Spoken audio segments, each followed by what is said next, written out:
Assalamualaikum warahmatullahi wabarakatuh. Sahabat cinta anggrek yang saya cintai, pada kesempatan kali ini saya akan coba sharing bagaimana cara merawat anggrek gigantea spesies dari Kalimantan. Seperti ini playnya. Ini kebetulan sudah terawat ya, cuman karena medianya lapuk jadi mau saya ganti media. Kalau kalian mendapatkan anggrek dari Kalimantan, pastinya adalah anggrek cabutan. Kebanyakan begitu ya, anggrek cabutan. Dan anggrek gigantea cabutan itu rawan stres. Namun jangan khawatir, kalau bisa merawatnya dengan baik, insya Allah juga bisa tumbuh bagus. Karena perbedaan suhu di Kalimantan dengan di Jawa itu butuh penyesuaian. Sahabat pecinta anggrek, baik kita mulai. Ketika kita mendapatkan anggrek cabutan, ya kan, pertama-tama kita cek akarnya dulu. Akar sudah mati kita potongin. Kebetulan ini sudah saya potong semua ya, dipotongin, sisakan akar yang masih segar. Setelah itu oh ya, kalau kita mendapatkan anggrek cabutan, jangan langsung kita tanam, kita taruh aja dulu semalam ya, biar nanti ada penyesuaian suhu. Kita taruh aja semalam, biarkan gitu aja di lantai. Setelah itu besoknya baru repotting. Pertama-tama setelah kita potong semua, kita sisakan akar yang masih hidup, kita sediakan media tanamnya. Bisa pakai batang pohon yang dipotong seperti ini, bisa juga pakai papan, bisa juga langsung ditaruh, ditempel di pohon kalau punya pohon.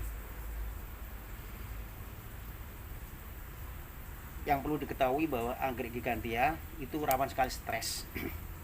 Biasanya kalau stres, biasanya setelah 2 atau 3 minggu kita piara, ini daunnya mengkerut, kisut-kisut semua. Itu tanda stres ya. Tapi nggak apa-apa, nggak usah khawatir. Tetap kita rawat dengan baik, kita siram pagi sore, insya Allah nanti kalau sudah keluar akar, dia akan segar kembali. Seperti nanti saya kasih contohnya. Baik, untuk yang pertama begini. Setelah kita siapkan media tanamnya, kita bor dulu, kita kasih kawat. Soalnya nanti kan mau digantung, ditempel begini, digantung begini. Nah, cara nempel itu begini, set. Dia nyungsang ya, menghadap ke bawah. Jangan sekali-kali ditempel begini, karena di habitatnya tumbuhnya seperti ini nempelnya. Dan semua anggrek gigantea di habitatnya tumbuhnya seperti ini. Jadi menghadap ke bawah. Terus satu hal yang paling penting, anggrek gigantea itu tidak mau mengantongi air hujan terlalu banyak. Biasanya rawan busuk ya. Makanya kenapa tumbuhnya di habitat seperti ini, karena air hujan yang ngantung sih langsung habis.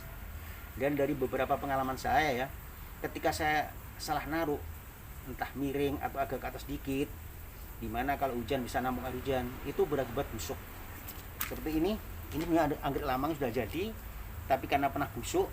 Nah, kalau udah busuk, stagnan ya, nggak mau tumbuh lagi, akhirnya baru timbul nanti calon plan baru di selanya. Itu lama lagi, karena mulai dari nol. Ini yang pernah busuk. Yuk, kita mulai caranya. Kita tempel begini, jepret, ya kan?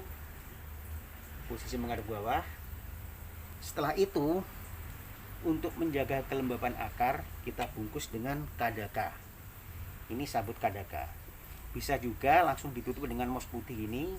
Cuman kalau dengan mos putih, di bagian luarnya harus dibungkus dengan sabut kelapa atau ditutup dengan kadaka. Tujuannya adalah pada saat penyiraman biar tidak ambiar. Soalnya kalau cuma mos putih ditumpuk gini diikat, itu lama-kelamaan habis karena sering kita siram.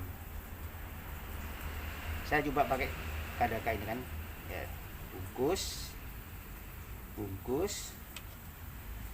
rapat, jangan sampai kena daun atau batangnya, akarnya aja yang dibungkus ini, ya kan.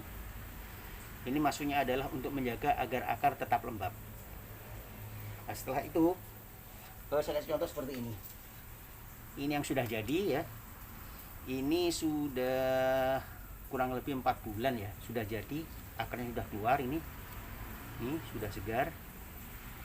Ini daunnya lebar kan, daunnya juga stres. Tanda tanya kalau stres itu daunnya mengkerut. ini mengkerut, kisut, tapi nggak apa-apa, kita rutin siram pagi sore, insya Allah akan segar kembali. Nah, setelah 2 atau 3 bulan kemudian baru bisa dipupuk daun atau akar. Tapi kalau awal mula jangan dipupuk karena memang posisi masih stres. Ini contoh sudah jadi, ini udah diikat kan, tinggal nanti kita gantung di sini. Cara gantungnya atau cara nempel anggrek gigantea itu tidak mau kena panas langsung karena di habitatnya tumbuh di balik pohon, jadi tidak kena panas langsung.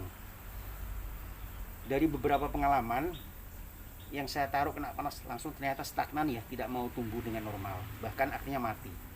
Beda dengan yang satu di balik pohon atau yang tidak kena sinar matahari langsung, sampai sekarang dia udah bunga berkali-kali dan tumbuh dengan subur. Nanti saya kasih contohnya tuh. Jadi anggrek gigantea, anggrek yang tidak mau kena sinar matahari langsung ya kan.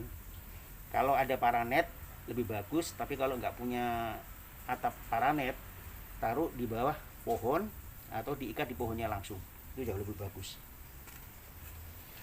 Atau bisa juga ditempelin di papan seperti ini.